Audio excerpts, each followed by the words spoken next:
Hello বন্ধুরা, স্বাগতম জানাই আপনাদেরকে আমাদের নতুন আরেকটি ভিডিওতে। তো আজকের ভিডিওতে আমরা কথা বলতে চলেছি রিয়েলমির নতুন মোবাইল। কিছুদিন আগেই লঞ্চ হয়েছে রিয়েলমি 12 প্রো নামের এই মোবাইলটি। তো এই ভিডিওতে মোবাইলটির আনবক্সিং সহ শুরু করে মোবাইলটির সকল ডিটেলস বলে দিব এবং আপনার এই সময়ে এসে এই মোবাইলটি কিনা কি ঠিক হবে নাকি সব কিছু জানতে পারবেন আজকের এই ভিডিওতে। তো ভিডিওটা শেষ পর্যন্ত কন্টিনিউ করতে থাকুন। তো আমি আছি আপনাদের সাথে ইমাম হোসাইন সাব্বির, আর আপনারা দেখছেন জোনবীর। হ্যালো বন্ধুরা, কেমন আছেন সবাই? আশা করি সবাই অনেক ভালো আছেন। স্বাগতম জানাই আপনাকে আমাদের নতুন আরেকটি ভিডিওতে। তো বেশি কথা না বাড়িয়ে চলুন ভিডিওটা শুরু করা যাক। তো প্রথমে আনবক্সিং দিয়ে ভিডিওটা শুরু করা যাক। তো প্রথমে আমরা যদি বক্সটা ওপেন করি, তো বক্সের ভেতর অনেকগুলো জিনিসপত্র থাকছে। প্রথমত দেখতে গেলে থাকছে user manuals, type A to C cable, pin injector tools, এরপর থাকছে একটি ট্রান্সপারেন্ট কেস কভার, 67 ওয়াটের একটি ফাস্ট চার্জার। মূলত এগুলোই থাকছে বক্স কন্টেন্টে। তো মোবাইলটা হচ্ছে প্রিমিয়াম বেগান লেদারের ব্যাক সাইডের ডিজাইনটা, এবং মোবাইলটার লুক লাইক দেখতে গেলে আপনার খুবই প্রিমিয়াম মনে হবে।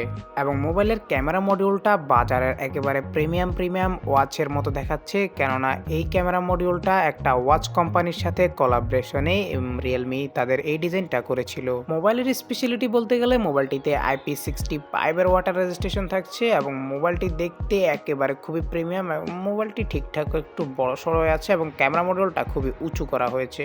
এবং মোবাইলের সাইজ অ্যাভারেজ ছিল, মোবাইলটির থিকনেস ছিল 8.75 mm এর, এবং মোবাইলটির ওয়েট ছিল 196 গ্রাম। এবং মোবাইলটিতে আরও থাকছে ডুয়েল সিম স্লট, এবং মোবাইলটিতে আপনি মাইক্রোফোনও পাচ্ছেন এবং দুইটা স্পিকার পাচ্ছেন, একটা উপরে একটা নিচে, এবং আপনি এখানে দুইটা আপনি মাইকও পেয়ে যাচ্ছেন, ডুয়েল মাইকের সাপোর্টও থাকছে। এবং মোবাইলটিতে থাকছে ইন ডিসপ্লে ফিঙ্গারপ্রিন্ট সেন্সর, যা খুবই ফাস্ট এবং অ্যাকুরেসি খুবই ভালো ছিল। এই মোবাইলে প্রসেসর হিসেবে থাকছে স্ন্যাপড্রাগন 7S Gen 2 এর প্রসেসর, এবং এর আন্তর্জাতিক স্কোর 6,42,000-এরও উপরে, যা দিয়ে আপনি খুব ভালোভাবে এই সেটিংসে গেম প্লে করতে পারবেন। হাই গ্রাফিক্সে সেটিংসে গেম প্লে করবেন কোনো প্রকার প্রবলেম ছাড়াই।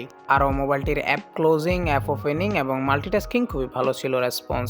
এবং মোবাইলটিতে থাকছে 6.7 ইঞ্চের HD+ OLED ডিসপ্লে, এবং এতে থাকছে 120 হার্টজের রিফ্রেশ রেট। মোবাইলটির ডিসপ্লে গ্লাস প্রোটেকশনের সাথে আসছে, এবং মোবাইলটির ডিসপ্লে কিন্তু কার্ভ ডিসপ্লে, এবং এই মোবাইলের রিফ্রেশ রেট খুবই ভালো ছিল, টাচ রেসপন্স রেটও খুবই ভালো ছিল, আপনার খুবই স্মুথ এবং খুবই ভালো ছিল। এবং আপনি মোবাইলটিতে 950 নিটস পর্যন্ত পিক ব্রাইটনেস পেয়ে যাবেন, যা আউটডোরে আপনি খুব ইজিলি ইউজ করতে পারবেন। আপনার কোনো প্রকারই প্রবলেম হবে না ইনডোর বা আউটডোরে এটা দিয়ে মাল্টিমিডিয়া ভিউ করতে। এবং মোবাইলটির ডিসপ্লের অপটিমাইজ ভিজুয়ালসের জন্য থাকছে প্রো XDR।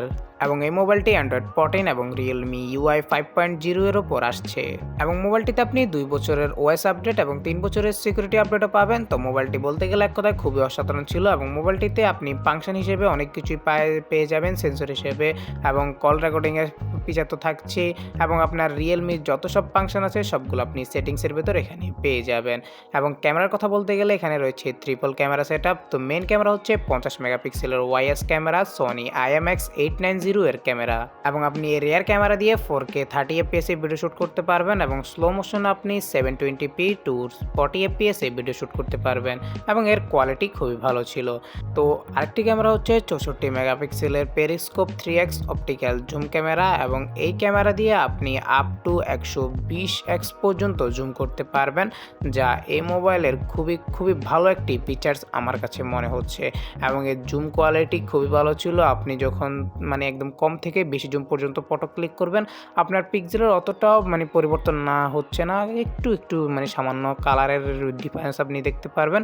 এমনিতে না হয় আপনার এই মোবাইলের ক্যামেরাটা এক কথায় বলতে গেলে খুবই অসাধারণ ছিল। এবং আপনাদের যদি নাইট ক্যামেরার ফটো স্যাম্পলটা দেখাতে চাই, তাহলে আপনারা এখন স্ক্রিনে দেখতে পাচ্ছেন নাইট ক্যামেরা স্যাম্পল। এটি একদম আপনার 1x থেকে 6x 120x পর্যন্ত আমরা আপনাদেরকে দেখাচ্ছি, যে এখানে কোয়ালিটি খুবই ভালো ছিল। এবং আরেকটা ক্যামেরা হচ্ছে 8 মেগাপিক্সেলের আল্ট্রাওয়াইড ক্যামেরা, এবং আল্ট্রাওয়াইড ক্যামেরার পারফরমেন্সও ভালো ছিল। আর হ্যাঁ, ফ্রন্ট ক্যামেরা হচ্ছে 32 মেগাপিক্সেলের সোনি IMX615 এর ক্যামেরা, এবং এটি দিয়ে আপনি 1080p 30 fps এ ভিডিও শুট করতে পারবেন। তো ওভারঅল ক্যামেরার পারফরমেন্সের কথা বলতে গেলে এক কথায় খুবই ভালো ছিল, ক্যামেরা পারফরমেন্স খুবই জোস। আর হ্যাঁ, মোবাইলটার ব্যাটারির কথা বলতে গেলে মোবাইলটিতে থাকছে 5000 mAh এর ব্যাটারি এবং 67 ওয়াটের ফাস্ট চার্জার, যা দিয়ে আপনি 50 মিনিটের মধ্যে আপনি প্রায় 100% চার্জ করে ফেলতে পারবেন। এবং মোবাইলটির ব্যাটারি ব্যাকআপ খুবই ভালো ছিল, এতে আপনি অনেকক্ষণ মাল্টিমিডিয়া ভিউ করলেও আপনার ব্যাটারি ব্যাটারি খুবই কমই ড্রেন হয় এবং মোবাইলটি থাকছে মাল্টিপল 5G ব্র্যান্ড, যা দিয়ে আপনি দোনো সিমে 5G নেটওয়ার্ক ইউজ করতে পারবেন। আর থাকছে ব্লুটুথ 5.2 এবং মোবাইলটি থাকছে 8128 একটি ভেরিয়েন্ট, 8256 আরেকটি ভেরিয়েন্ট, 12256 আরেকটি ভেরিয়েন্ট। ওভারঅল বলতে গেলে মোবাইলটা ওয়ান অফ দ্য বেস্ট ছিল। মোবাইলটার ডিসপ্লে খুবই ভালো ছিল এবং মোবাইলটার ক্যামেরার কথা বলতে গেলে আর ডিজাইন এক কথায় জোস। তো আজকে এই পর্যন্তই, দেখা হবে পরের কোনো ভিডিওতে। সে পর্যন্ত ভালো থাকবেন, সুস্থ থাকবেন। আর হ্যাঁ, ভিডিওটি যদি একটু হলেও ভালো লেগে থাকে তাহলে আমাদের এই ভিডিওতে একটি লাইক করে দেবেন এবং এরকমই ইউজফুল ভিডিও পেতে আমাদের চ্যানেলটিকে এখনই সাবস্ক্রাইব করে রাখুন। ধন্যবাদ।